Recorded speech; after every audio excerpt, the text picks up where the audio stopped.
So here we are, 2024. Happy New Year. Happy New Year. We'll get into, I think, what's going to happen or what we expect over the next little while, but I think we're going to talk a bit about 2023. Yep. 2023, when we started the year, we right through spring, we saw an upward tick. We saw it fall off a bit in the summer in terms of activity and maybe a little bit in price, but you would expect that. So we followed seasonal trends for, I'd say, about the first 8 months of the year. Okay.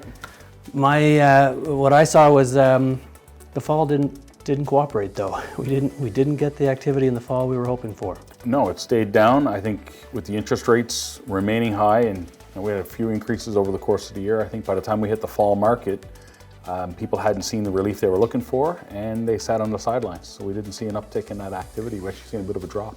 Yeah, and so as the holidays approached, at that point, people start shifting gears and focusing on that. And so, if you didn't see the bump by October, maybe early November, chances are it wasn't going to happen, and it didn't. So, well, it's funny because every year we look back and it's trying to fit it into some kind of box of right. What type of year it was, right? I mean, 21 was obviously a crazy year with sales off the charts, and yep. COVID changed everything. And 22, interest rates started to go up, so we saw a shift in that market again. And we're always, when we look backwards, there's always an excuse of what happened in the market. There's always a reason why it happened. One big story. And I found in 2023, I think a lot of people sat back and waited. I mean, obviously interest rates played on the minds of a lot of people out there that were looking to get into the market, how much they could afford, things like that. And that probably priced a lot of people out of the market.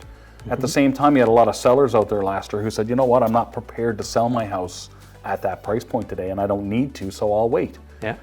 I found a lot of people that did things in 2023 did it because out of necessity. Something changed in their life, whether it be financial or health-wise or whatever it may be. I found that was more of a driving factor. It was those that needed to do something, not somebody that wanted to do something. I didn't have people calling me saying, hey, we need a bigger home. Right. That wasn't the phone calls we were getting, like in 21. No, it was estate sales and probates. Well, that's it. In 21, everybody needed a larger home, right? Mm-hmm. We're all living at home, we're all working at home.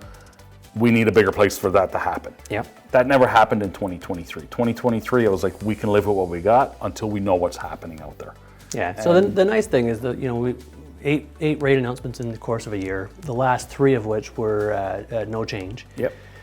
At least I think we're not likely to see big changes in the next little while, so we'll probably continue that stable rate environment into the early part of 2024.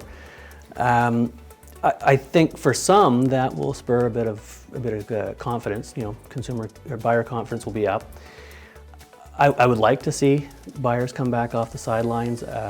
In certain markets, I'm seeing a little bit of that already, yep. and I think we'll see more of that as we get through winter and into spring. But of course, the big caveat is, what will the Bank of Canada do? And we don't actually know. Well, there's a lot of people holding on to that, and a lot of people also looking at their own financial situation. Mm-hmm. Do I have to sell? Do I want to sell? Or can we afford to make that change? And you and I talked about it a bit before. A lot of people jumped into the market in 2020, 2021, maybe at the higher end of their affordability, with the hopes that, well, I'm going to get a raise or a promotion or something like that in the next couple of years. We're going to have a bit more money. Things are going to start to change, that things will become more affordable for us. Right. And in actual fact, it went the other way. They may have gotten the promotion or the raise, but the cost of living went up that much more. Well, so, on renewal, they were going from 2% to 5%. Well, on mortgages, but also the cost of food and fuel and just all inflation overall, everywhere. Everything went up. So people didn't get that reprieve they were hoping to get, and now we're sitting here coming into their renewals in 24, 25, and they're looking at how can they find that relief through that side. So let's hope that the rates come down to help those people out that need to get that little bit of financial reprieve, but I don't think that's going to translate a lot in the sales. I think people are looking more than anything, those people that are at the high end on their affordability are really hoping to be able to stay in their homes. So, well, they want to renew at a rate they can afford. Yeah. So they're hoping for, as you said, rates to come down a little bit. And let's hope it happens, because ultimately families that got into that home that they wanted, I want them to stay in that home.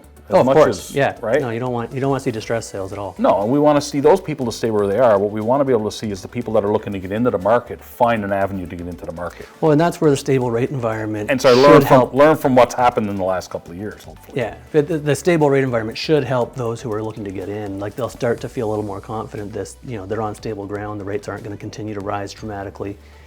But they saw what happened in 2022 and early part of 2023.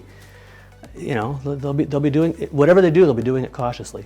Well, I think that's the sentiment going into 2024 is proceed, but proceed with cautious optimism. Yeah, absolutely.